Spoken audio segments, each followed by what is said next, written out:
Este video presenta las reflexiones y conclusiones sobre los 3 foros e ideas fuerza que trabajamos en el curso. Los 3 momentos, repasando la especialización, paréntesis Gutenberg y conectivismo. En el primer momento, repasamos la especialización, con lo cual tuvimos que pensar nuevamente sobre el papel de las tecnologías en nuestra vida.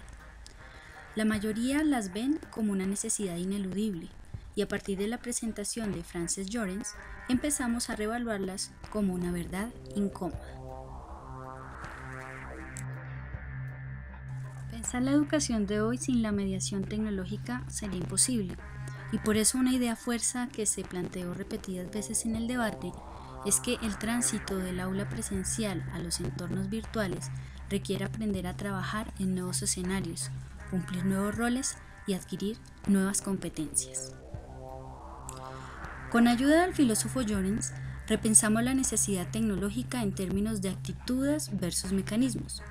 Es decir, pensar que el discurso tecnológico en manos de profesores y profesoras es una cuestión de actitudes y valores antes que de máquinas, según lo plantea el propio filósofo. Llorens retoma la idea de James Surowiecki sobre cómo el conocimiento generado por un grupo es mayor que el conocimiento generado por el miembro más inteligente del mismo. Con ello vamos a otro momento del debate, el cual implica promover el aprendizaje colectivo y abandonar el individualismo. Un segundo momento del curso fue un paréntesis para pensar. Este se refería al paréntesis de Gutenberg, según el cual Alejandro Pichitelli, basado en Thomas Petit y otros autores, sostiene que la era digital está retomando prácticas previas al invento de la imprenta. ¿Pero por qué Gutenberg? Hablando de Gutenberg del siglo XXI, porque Gutenberg hoy tenemos que releerlo como emprendedor, como persona innovadora, como persona que creó un nuevo mundo, que es el mundo del mundo sobre el papel, y en este momento estamos yendo a otro nuevo mundo, que es el mundo sobre la pantalla. Entonces Gutenberg tiene que inspirarnos en todo lo que tuvo de emprendedor, en todo lo que tuvo de dinámico, en todo lo que tuvo de innovador, porque Steve Jobs en realidad es una especie de neo-Gutenberg. Según los autores, Gutenberg es apenas entonces un paréntesis de 500 años, dentro de una historia que tiene al menos 100.000.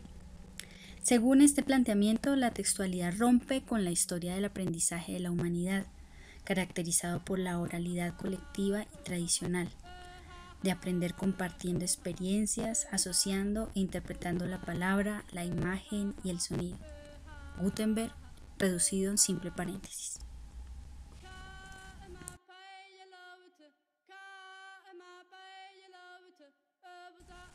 La imprenta, así entendida, es una pausa entre dos formas de oralidades históricas, pues antes de ella el conocimiento se transmitía oralmente.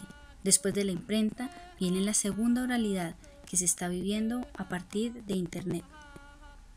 Valores como lo colectivo y lo tradicional cambiarán con la introducción de la imprenta por lo individual y la composición original. Con la cultura digital se trastocan estos aspectos por nuevos fenómenos como el préstamo, el rediseño y la recontextualización. La web está viviendo una segunda oralidad que se centra en el conocimiento colectivo, colaborativo y virtual. La primera oralidad se centraba en el conocimiento colectivo tradicional.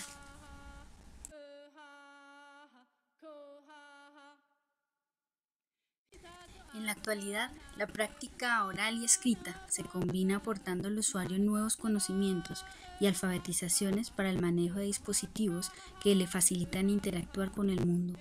A esto le llamamos la cultura de la convergencia. Las tecnologías digitales requieren multifacéticas habilidades para descifrar el símbolo a través de la práctica de lectura analítica, crítica y gráfica dentro de un nuevo contexto cultural y lingüístico. Surge una nueva semántica y una nueva sintaxis, con palabras que eliminan vocales, utilizan números y signos matemáticos, dando forma a un lenguaje pseudoicónico.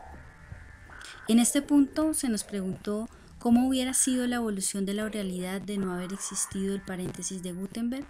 Las respuestas fueron múltiples, pero en su gran mayoría plantean que la oralidad se desarrollaría de tal manera que habría una convergencia en donde lo escrito y lo oral no fuesen opuestos.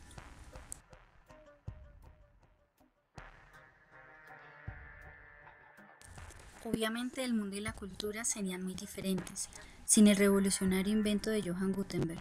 Pero ello no quiere decir ni mejor ni peor, sino simplemente diferente. Las líneas de continuidad histórica cultural, de lenguaje y de pensamiento serían otras, y la secuencialidad con sus categorías de causa-efecto, acción-reacción, tiempo, espacio y circunstancia nos habrían otorgado un mundo y una cultura con otras características.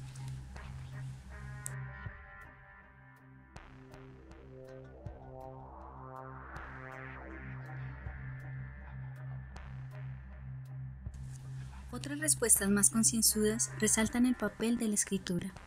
Gracias a ella, logramos transmitir nuestras ideas y el conocimiento de los investigadores se transmite de generación en generación.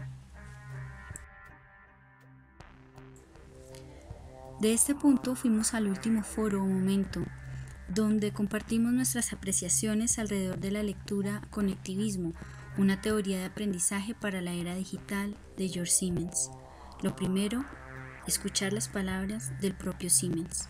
The internet has done is it's provided an equality of participation that we perhaps haven't had previously when we were dealing with physical knowledge artifacts. You had to have a book in your hand or a book in the library in order to make sense of its content or in order to be able to read and share it with your students.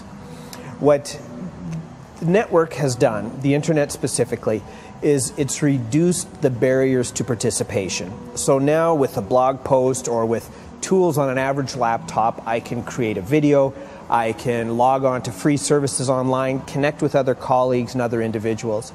So when individuals or teachers start thinking about creating a personal network, the first thing I would encourage is that they look at their expectations. And in particular, I would encourage an expectation of experimentation. If you're teaching students in one part of Argentina or in one part of Brazil or in Spain or in Canada, those students will have different needs, they'll have different knowledge levels based on grades, so not every answer is the same. So it requires personal experimentation to build what's sometimes called a personal learning environment. So it's this concept that instead of interacting with one another through a space that an institution owns, such as a classroom, or a space that, such as Moodle or a learning management system, what individuals do instead is they begin to connect different kinds of tools that the individual teacher, the individual student has control of. And by connecting these tools and using these tools for information and interaction, individuals form a personal learning environment. El reto está claramente planteado por los autores, pero aquí fue necesario volvernos a preguntar ¿qué es el conectivismo o conectismo?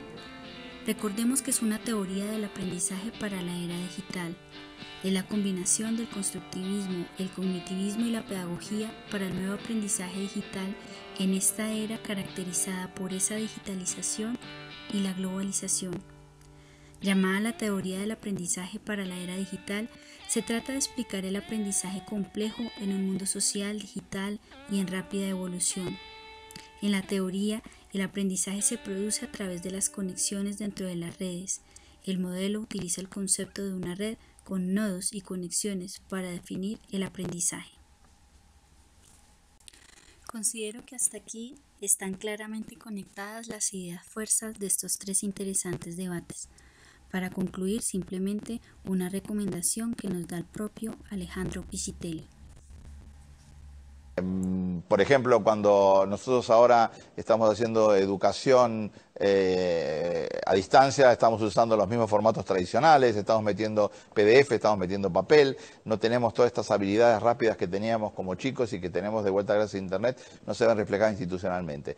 Lo que necesitamos ahora es un ayornamiento de estos nuevos métodos y también tenemos que tener un reconocimiento, ¿no? De que ahora ya no alcanza. Antes uno quería ser ingeniero, antes uno quería ser economista, antes uno quería ser médico y ahora lo que estamos viendo es que hay cruces de profesiones, que hay formaciones, que hay gente que tiene 2 o 3 títulos o postítulos y lo que estamos viendo es que el conocimiento encapsulado ya no alcanza para nada y que la gente desborda con sus intereses y con sus ganas y con sus necesidades y necesita un tipo de formación totalmente distinta a la que tuvimos hasta hace pocos años atrás.